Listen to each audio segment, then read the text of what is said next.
రమ్మంటారా వాళ్ళని? వాళ్ళు వస్తే మీకు ఈ ప్రశాంతత ఉండదు. ఒప్పుకుంటారా?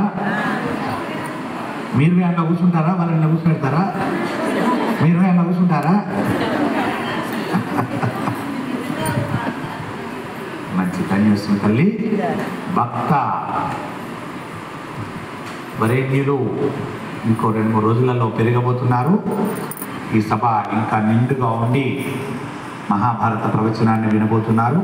ఎందుకంటే ఇంకొక 2 వారాలు అయితే మనకు ఈ సభ పరిపూర్ణమవుతుంది కాబట్టి 126 రోజులు నిండుకుంటుంది కాబట్టి చాలామందికి ఆతృత ఉంటుంది, వెళ్ళి వినాలన్న ఆతృత ఉంటుంది. కాబట్టి ఆ ఆతృతతోటి అందరూ కదులుతారు. వచ్చిన వారందరూ దయచేసి అర్థం చేసుకొని అందరికీ వినాలని ఉంటుంది. ఇక్కడ కూర్చొని చివరి రోజులలో వినాలని ఇంకా వాళ్ళకు ఆతృత ఉంటుంది. ఆతృతని గమనించి ముందు వచ్చిన వాళ్ళు కొంచెం ముందుగా వచ్చి కూర్చొని ప్లేస్ను అడ్జస్ట్ చేసుకోండి. ఎందుకు చెప్తున్నాను ఇదంటే చాలామందికి కాళ్ళ నొప్పులు, మోకాళ్ళ నొప్పులు, నడు నొప్పులు ఉంటాయి. కొంచెం విశాలంగా కూర్చొని ఉంటారు అనుకుంటారు.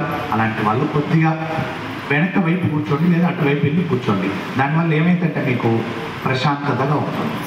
ఇంతమందిలో మీరు కాళ్ళు చాపి కూర్చోవాలంటే కొంచెం ఇబ్బంది అవుతుంది. అందరికీ అవకాశం ఇవ్వాలి. నేను కూడా రావద్దనే కోరుకుంటున్నాను. వాళ్ళందరూ అక్కడ ఉండే వినాలి, మీరు ఇక్కడ ఉండే వినాలని కోరుకుంటున్నాను. కానీ దైవలీల మరోలా ఉంది. అందరినీ పంపిస్తానంటున్నాడు దైవం. అప్పుడు మనం కొంచెం సర్దుకుందాం, అవగాహన చేసుకుందాం. జై శ్రీరామ్, జై శ్రీరామ్, జై శ్రీరామ్. మనకు అవయవ దానం గురించి సోమవారం నాడు ఒక మహాత్ముడు వస్తున్నాడు. అవయవ దానం చేయాలనుకునే వారు తప్పకుండా పేరు రాయించుకోండి. అవయవ దానం అనేటువంటిది మనం బ్రతికుండగా మన అవయవాలు తీసుకోవడం బాగా గుర్తుపెట్టుకోండి. మనం చనిపోయిన తర్వాతనే ఏదైనా పనికొస్తే మాత్రమే తీసుకుపోతారు. పనికి రాకపోతే అలానే వదిలేస్తారు. ఎందుకు పనికి వాడిన చెత్త అని. మన అదృష్టం ఏమిటంటే బ్రతికినంత కాలం ఎవ్వరిలో బ్రతికలేం. మనం అందరిలో చచ్చిన కిందకి బతుకుతున్నాం. మనం బ్రతికినంత కాలం ఎందుకు? ఎదుటి వారిని ఈర్ష్య ద్వేషాలతో చూస్తున్నాం కాబట్టి ప్రతి వ్యక్తిలో చచ్చిన కిందకి మనం. కానీ చచ్చిన తర్వాతనైనా ఈ దేహంలో ఒక్క అవయవము పనికొచ్చిన దాని వలన చచ్చి బ్రతికిన వారం అవుతాం. కాబట్టి మనమందరం కూడా అవయవ దానానికి ముందుకొద్దాం. కొందరు ఉన్నారు బతికుండగా అవయవ దానం చేసిన లేరా? ఒక భార్య భర్తకు అవయవ దానం చేసింది కిడ్నీ. ఒక భర్త భార్యకి చేశాడు, దాన్ని ఏమంటారు, లివర్. చాలా మంది బతుకుండా చేశారు. ఇంకా అందరం కూడా చేస్తున్నాం ఒక దానం. ఏ దానం?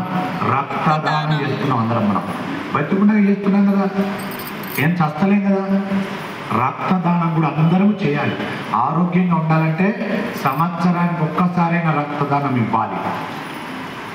బాగా బలంగా మంచిగా ఉన్నవారైతే 6 నెలలకు ఒకసారి తప్పకుండా ఇవ్వాలి. ఇవ్వడం వల్ల ఏమైందంటే బాగా మొద్దుబారిపోయిన రక్తము బయటికి వెళ్ళిపోతుంటుంది. మళ్ళీ యవ్వనంతో కూడిన రక్తము, శుద్ధి చేయబడిన రక్తము మళ్ళీ ఉత్పత్తి అవుతుంది. దానివల్ల రోగాలు కూడా రావు మనుషుడికి. మత్తుతో కూడిన రక్తం వెళ్ళిపోవాలి అంటే ఇవ్వాలి తప్పకుండా. బతుకున్నప్పుడు ఇలాంటి అవయవదానాలు చేస్తున్నామే, మరి చచ్చిన తాటి ఇవ్వడానికి ఏమి ఇబ్బంది అండి? ఎందుకండి అవమానపడతారు? ఎందుకండి బాధపడతారు? ఎందుకండి అనుమానపడుతున్నారు? అనుమానాలు తొలగించండి దయచేసి. అందరము కూడా మహాభారత ప్రవచనం విన్నందుకు మన జన్మ సార్థకత పొందాలి. ఒక్క పరోపకారం చేద్దాం. చచ్చిన తర్వాత ఒక్క పరోపకారాన్ని చేద్దాం. ఈ యొక్క దేహాన్ని దానం చేసిపోదాం. ఇంకొక మాట, నా దేహములో నేను మంచి సరైన చావు చస్తే నా దేహంలో పనికొస్తుంది. పొరపాటున ఏదైనా అనివార్య కారణం వల్ల నా దేహమే పనికి రాకుండా పోయిందనుకోండి, అప్పుడు కూడా ఇంకో రకం ఉపయోగించవచ్చు ఈ దేహాన్ని. ఎక్కడికి? రీసెర్చ్ సెంటర్కి ఇవ్వమని కోరుకోవాలి. ఆ దేహాన్ని కూడా మెడికల్ కాలేజ్కి ఇచ్చేస్తే వాళ్ళు రీసెర్చ్ చేస్తారు. ఆ దేహం మీద చేసి వాళ్ళు జ్ఞానవంతులు అవుతారు.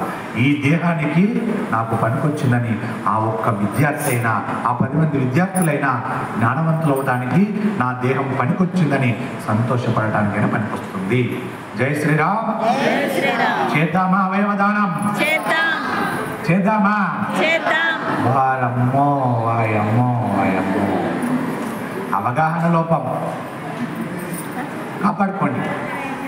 చచ్చిన తర్వాత మీ దేహాలను ఫ్రిడ్జ్లలో పెట్టి దాచిపెట్టుకోమని మీ పిల్లలను, మీ కుటుంబాలను దాచిపెట్టుకొని రోజు ముద్దులు పెట్టుకోమని.